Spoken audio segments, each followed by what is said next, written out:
Yes, I'm starting here. Marx base and superstructure. Here Marx argues the economic meanings of production within the society. Economically productions are produced by the laborers, but they are the only one who gets low wages. When you compare production, it's the base of production within the society. The superstructure includes all the ideological institutions, according to him. Political, educational, even art is included within the structure. These ideologies and institutions develop as a direct result of economic means of productions. When you think of the base belongs to the production and producers, which means workers. The superstructure is the controlling one. In the superstructure, you can find media, religion, institutions of family, education, culture.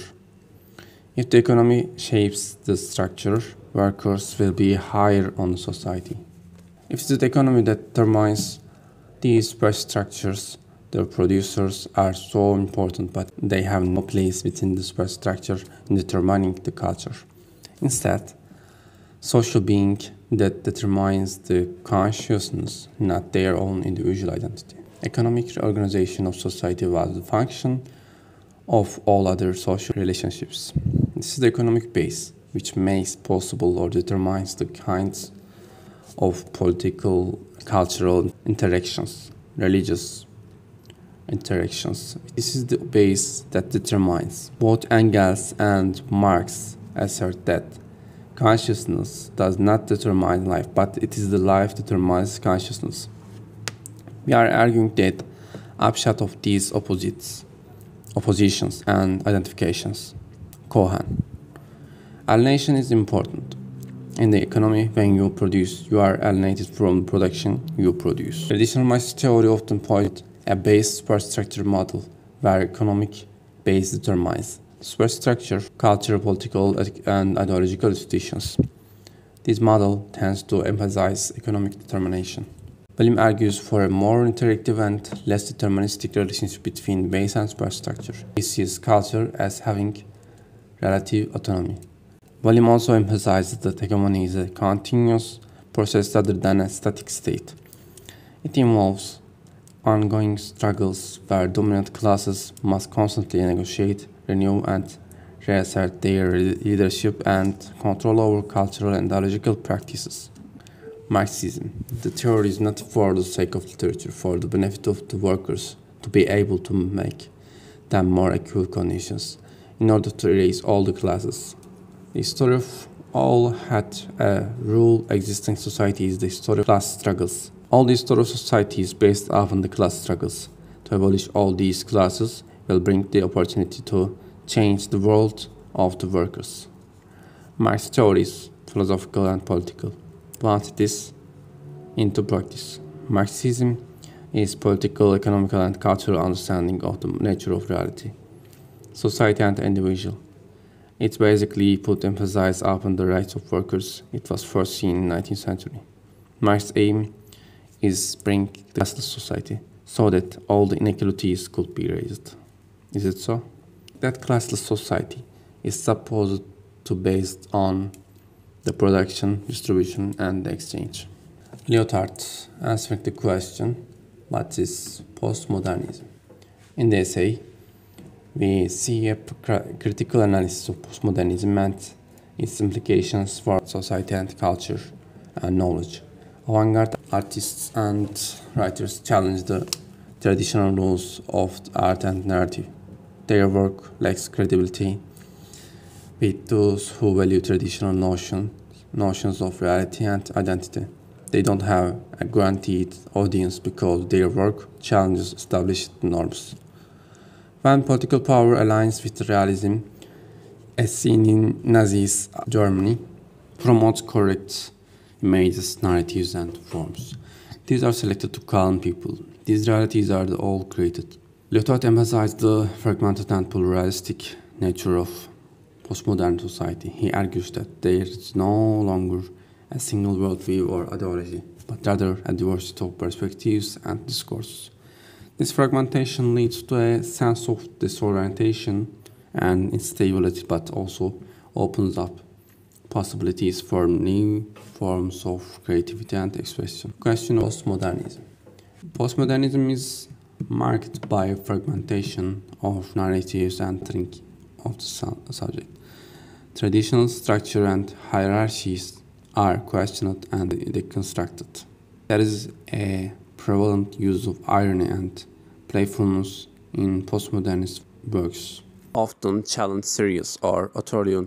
Postmodernism challenges grand narratives or meta-narrative, suggesting that there is no single story can encompass the complexities of human experience.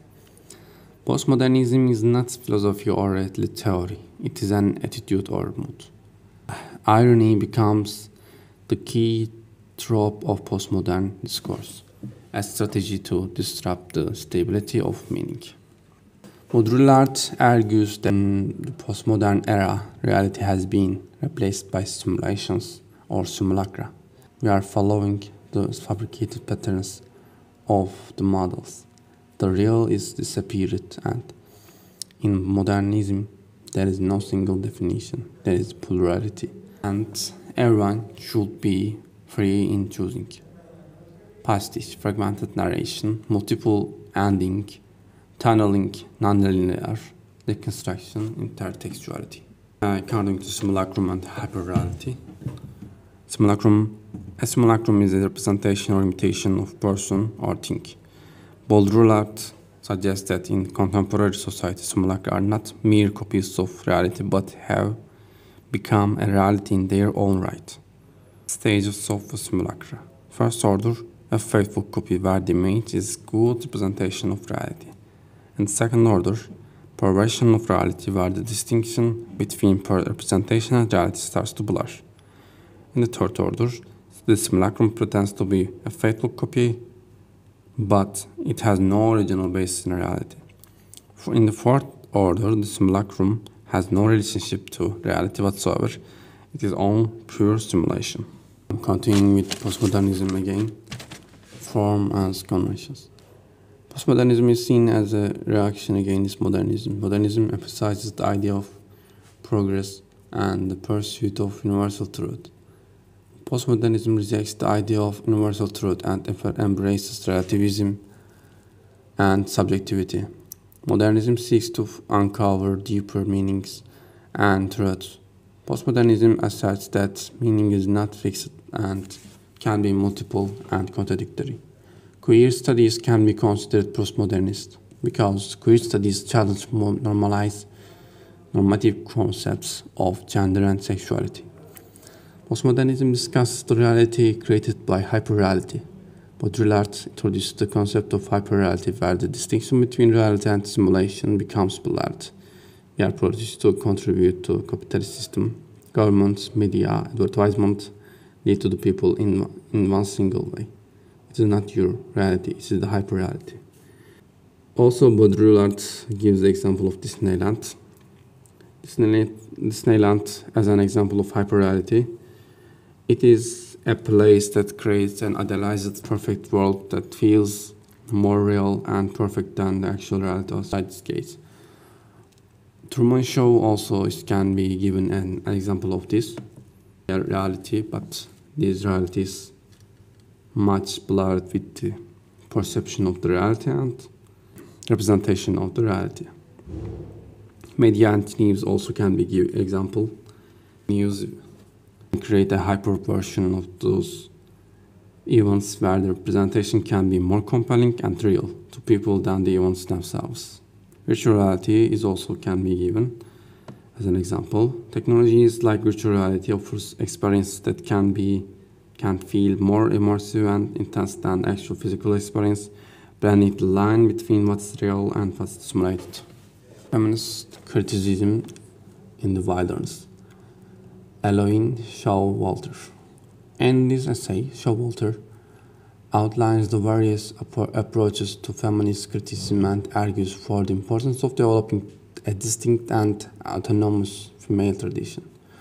She distinguishes between what she calls feminist critique and genderotics. Feminist critique involves analyzing the literature from a feminist perspective, focusing on how women are portrayed in male-authored texts. Gynoetics involves the study of women's rights itself. Gynoetics aims to develop a female literary tradition and voices of women writers. She argues that women's writing has often been dismissed by male-dominated literary establishment.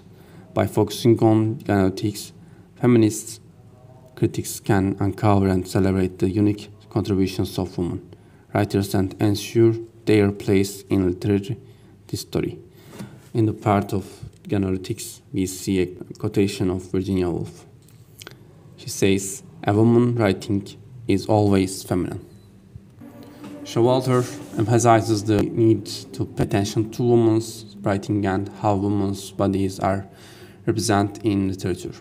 She believes that studying literature and gynoetics helps us to understand the unique and valuable contributions women make to literature. This approach aims to create a non-complete and accurate picture of literary history. Showalter argues that the physical experiences of women, such as menstruation, childbirth, and menopause, are often omitted or marginalized. By including these experiences, women writers can provide a more comprehensive depiction of female identity. Kitty criticizes the way in which woman as a metaphor reinforces gender stereotypes and marginalized women by reducing them to symbolic representations rather than acknowledging their individuality. In this essay, Chadorov argues that mothering perpetuates gender roles. She argues that gender identity is deeply influenced by the relationships and interactions within the family, particularly the mother-child relationship. For example, boys usually try to be different from their mothers, which makes them set stricter boundaries. On the other hand, girls often feel more connected to their mothers, which helps them develop strong relationships and empathy. Chadorov stresses the importance of equal parenting, where both men and women share caregiving duties. Similarly, Kitai argues people to be aware of and challenges the way language reinforces gender stereotypes. By changing how we use language, we can start to change the basic ideas that support gender inequality. Also, Kitai discusses how language acts as a mediator between individuals and their understanding of the world. When women are used as metaphors, these linguistic tools shape how society perceives and defines femininity and womanhood. Metaphors that like women to nurturing figures or passive beings mediate social expectations that women should primarily be caregivers and supporters rather than leaders or independent actors. Raymond Williams and the problem of ideology. John Higgins'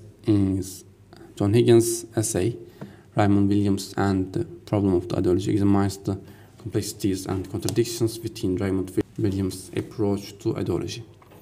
Williams challenged both traditional Marxist views and elitist cultural perspectives, arguing that culture is inherently linked to social and historical contexts. Williams argued that culture is not merely a reflection of the economic base, as traditional Marxist theory often suggested.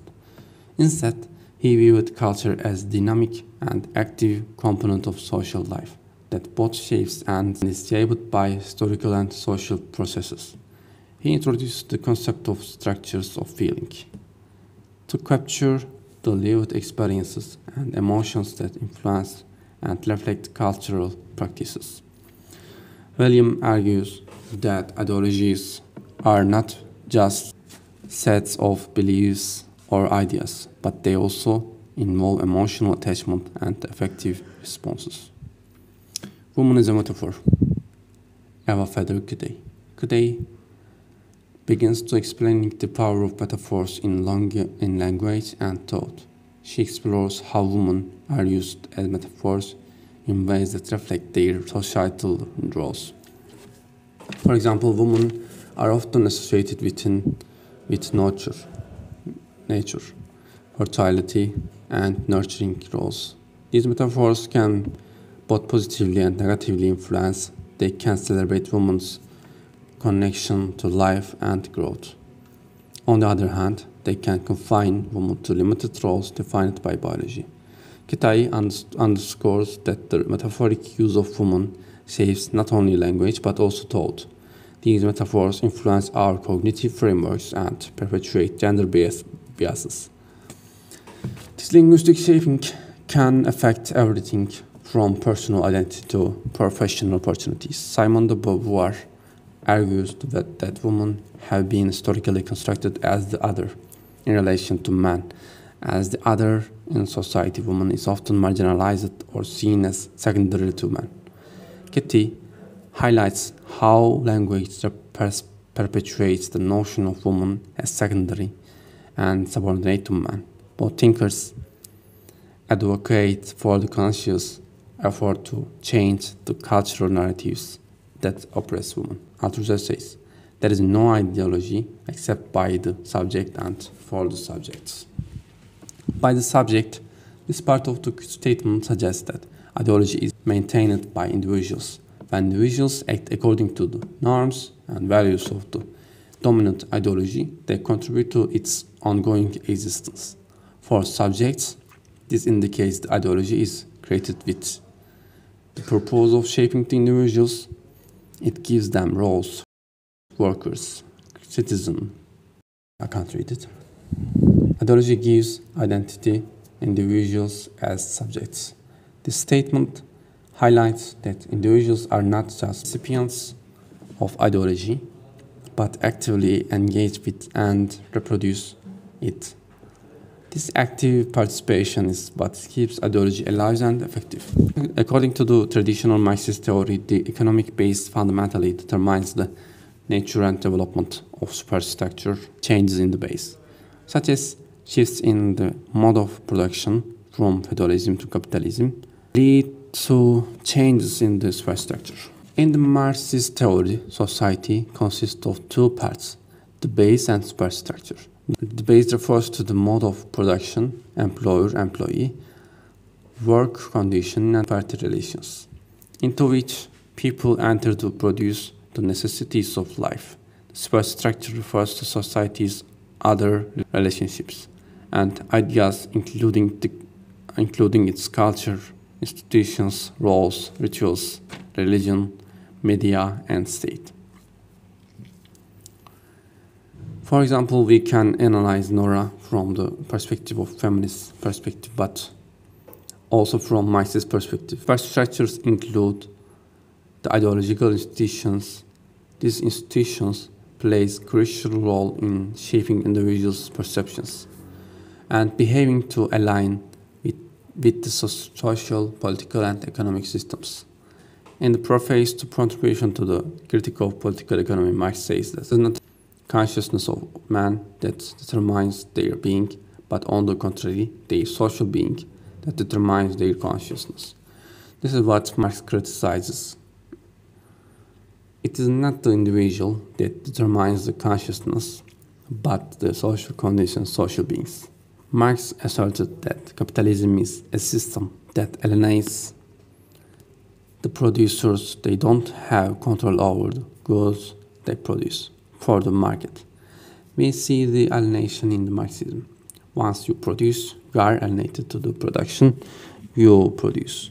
When you remove yourself from nature, you become more close to the society. You are alienated also from your own self. Once identity is shaped according to the certain institutions, we see the fragmentation and alienation.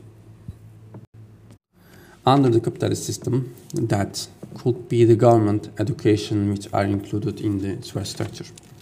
They are all here to keeping their values and the system.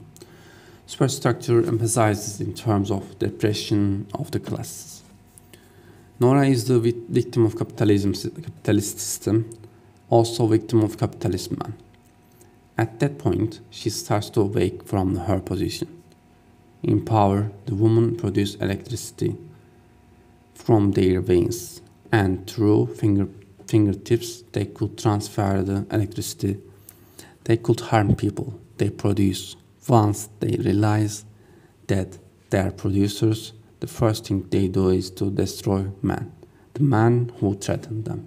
Women are the creators, but women's creation is used as metaphor to assert man's act of creation, man's productivity. But in terms of intellect, mind, reason, woman's fertility productivity is seen as barely to giving birth to babies, nothing more. But woman's creativity is taken as a metaphor for asserting man's power, initiation of creation with the mind. How pregnant with words. Pregnancy is symbol of fertility, but Hamlet's words are clever enough to not to be understood by colonials. The problem of the ideology. Ideology interpretates individuals as subjects. I don't know the meaning of interpolates. You can write down the comments. The existence of ideology and hailing or interpretation of individuals as subjects are one and the same things. Once you are created by the ideology, you become the supporters. Because the individual is abstract, the abstraction must be compassionate to make it more involved within the system. The concrete individual is abstract. It is not yet the subject it will be. It is, however, already a subject in the sense of subject, which supports process of recognition. All literature is ideological, according to Terry Eagleton. Whatever we do is ideological. We don't have consciousness about our acts because we behave a certain way. We do not think what we do. Woman is a metaphor. Woman's activities and woman's relation to man persistent are used as metaphors for man's activities and projects, such as conquering the mountain, raping the land, etc. Maids of sexual conquest, regularly used to describe the relation of male scientists who investigating a female nature. Women don't need to nurture man at all. Through the metaphors, we achieve the conception of and identification of the woman within the references. Metaphors are easily remembered and could be related to the formation of the ideology regarding the meaning of the metaphors. Woman, psychologically, intellectually, physically, must be fully, entirely have the knowledge of herself first, then the environment. Distinction between natural and material on one side, social and historical on the other side. Although it first starts sociologically and philosophically, then it turns into be literary criticism. Literature reveals a culture base. Marxists see the text as a commodity produced by capitalism. Artists should be aware of conditions that determine this quality of the text. When we come back to the Marxist theory of capitalism, Nora Dawes House example can be given.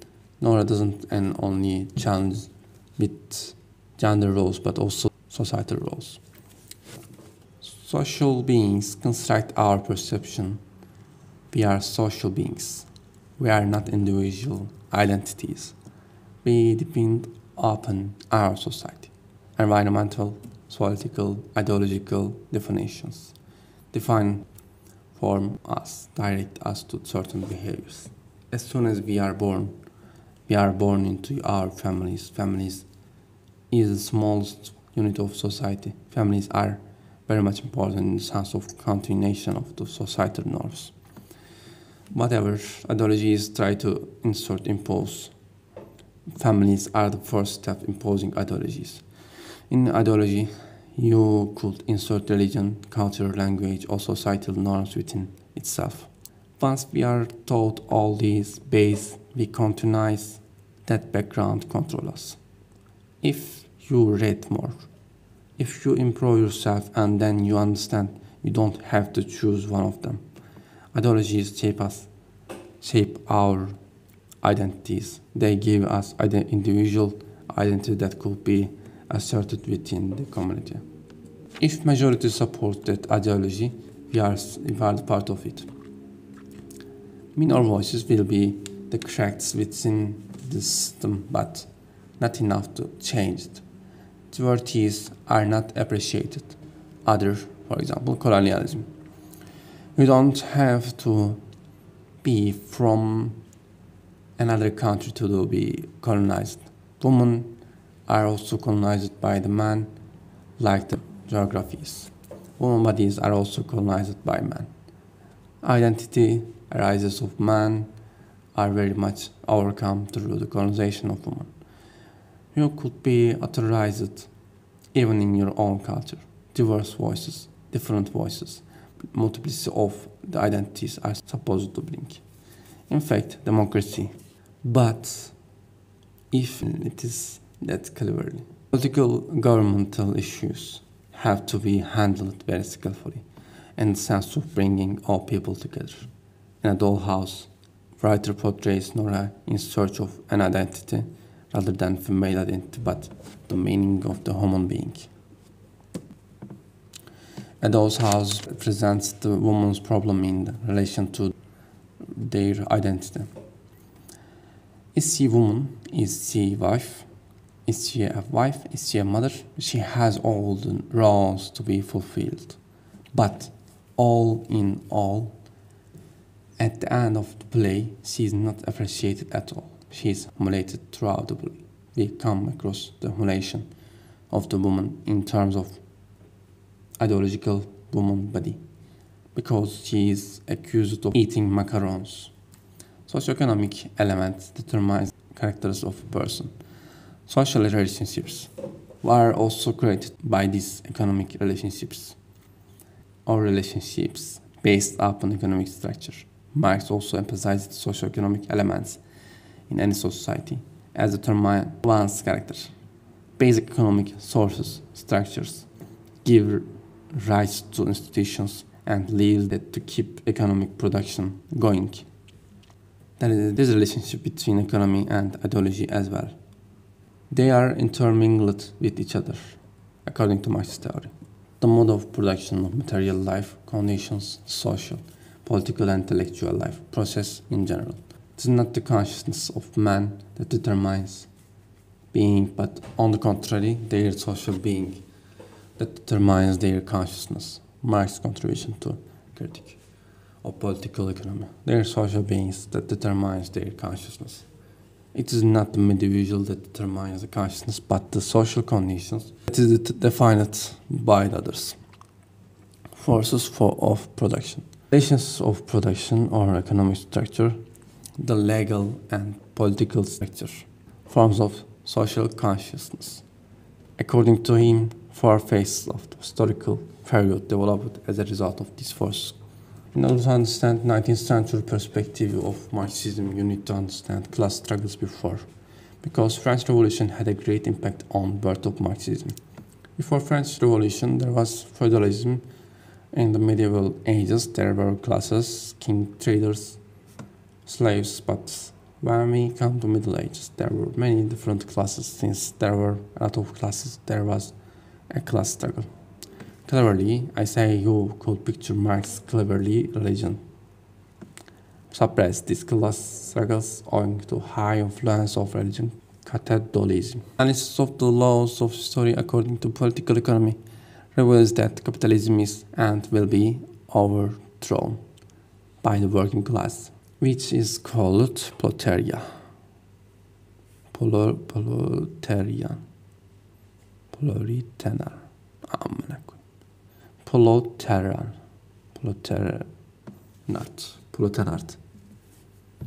The revolution will be classless society. And the society Marx calls a society as the workers' paradise. Private property will be abolitioned.